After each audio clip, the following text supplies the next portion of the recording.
Nanette. Bonjour Pasteur Bobo. Deuxième édition. Deuxième édition, on est là. Après une première réussie. Donc nous avons émis le souhait de faire passer l'événement sous forme d'édition. Et notre demande a été acceptée par la ville de Bruxelles et est toujours soutenue par l'échevine à l'égalité des chances, Madame Lydia Mouchebele. Nous travaillons en collaboration avec la ville de Bruxelles. Donc la ville de Bruxelles nous donne ses lieux pour l'occuper, nous a donné les stands et l'échevine nous aide financièrement pour pouvoir mener à bien ce projet. Les buts des femmes talentueuses, c'est de pouvoir visibiliser les femmes qui ont du talent, qui font quelque chose de leurs mains ou qui ont des idées à développer. Les femmes qui, en temps normal, sont peut-être moins connues.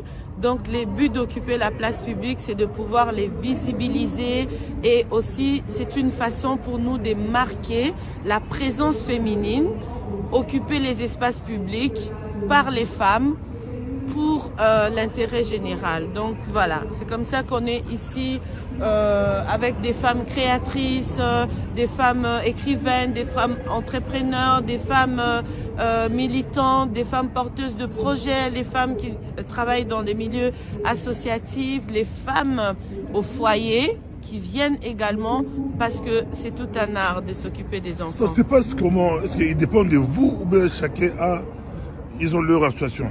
Non, il n'y a personne qui dépend de Appel d'aider. Toutes ces femmes sont indépendantes. Elles ont chacune leur association, leur entreprise, travaillent en collaboration, en partenariat avec d'autres personnes. Nous diffusons l'information, nous faisons appel aux femmes pour qu'elles s'inscrivent et venir participer à cet événement. Il y a certaines qui sont ici, qui étaient avec nous l'année passée, mais la majorité, ce sont de nouvelles femmes, donc de l'Afrique subsaharienne, l'Afrique du Nord, de l'Amérique latine, voilà, les femmes issues de la minorité et de la diversité. Les femmes de partout, mais il faut être en Belgique.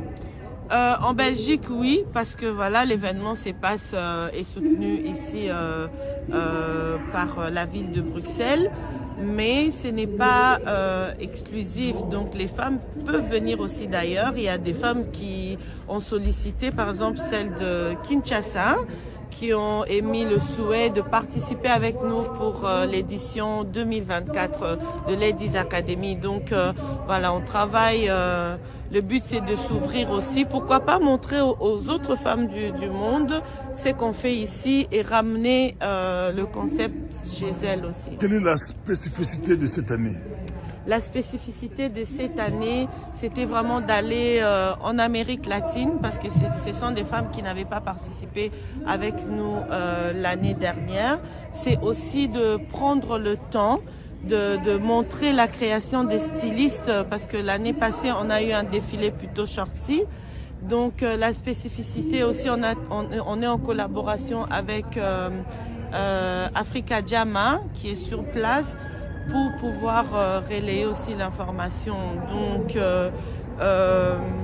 nous continuons à lutter pour que la femme qui crée, la femme qui entreprend, la femme qui porte de projets, la femme qui a une idée, la femme qui milite, continue à le faire et à se connecter à d'autres personnes pour que son champ d'action soit le plus large possible.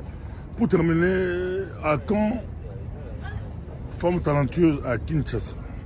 Femmes talentueuses à Kinshasa, Guadolite et pourquoi pas Matadi, en tout cas, c'est vraiment un grand souhait que nous avons et je pense qu'on va le concrétiser incessamment sous peu. Dès que nous serons prêtes, nous reviendrons vers vous pour transmettre l'information.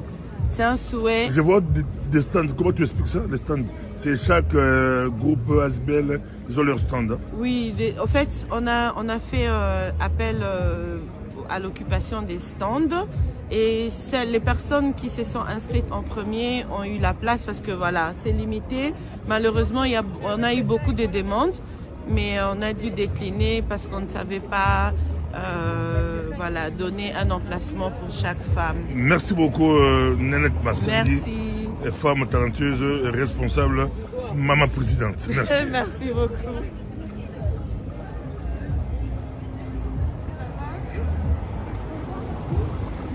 Ah ben, je trouve ça très bien parce qu'effectivement la Croix-Rouge est active dans bon nombre de pays, entre autres en Afrique, là où il y a malheureusement parfois des troubles de virus et tout ça qui sont pour moi et pour la plupart pas spécialement naturels pour certains, comme le VIH. Pas transmettre à leur partenaire. Ma théorie, c'est que Mais la question le VIH, qui par se exemple, pose, c'est comme beaucoup vous avez plus par le rapport stade ici à au côté, gouvernement européen, occidental.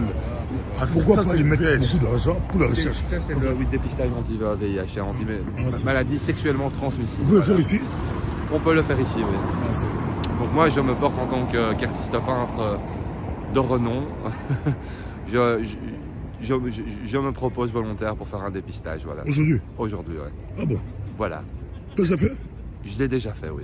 Et c'est quoi le résultat? Négatif. T'as pas eu peur avant? Si. Tu as eu peur? Oui. Parce que j'ai cru que j'avais contracté à une époque. Ah bon? Voilà, oui. Donc tu... Je me bats et je gère ça et je me bats justement pour qu'on puisse soigner des maladies comme le VIH. J'hésite pas à faire des tests de traitement en milieu médicinal pour justement enrayer les maladies qui sont bactériologiques et qui sont peut-être issues d'un réchauffement climatique trop intense aussi. Voilà, trop de chaleur dans une mare, ça provoque des spores, des bactéries, voilà, qui sont... Malheureusement, l'Afrique a été pas tributaire, justement, victime de ces virus pendant de longues années, dans les années 80 entre autres, avec l'intervention de Médecins du Monde, Médecins sans frontières et tout ça, MSF. Donc, moi-même, j'ai travaillé pour MSF à une époque pour financer des charters et des colis alimentaires et des médicaments pour Fukushima et Haïti, au trouble d'Haïti. Et voilà, on m'a déclaré secret défense à l'époque, mais je ne suis qu'un artiste peintre, je ne suis pas un agent secret. Merci beaucoup. Merci, au revoir.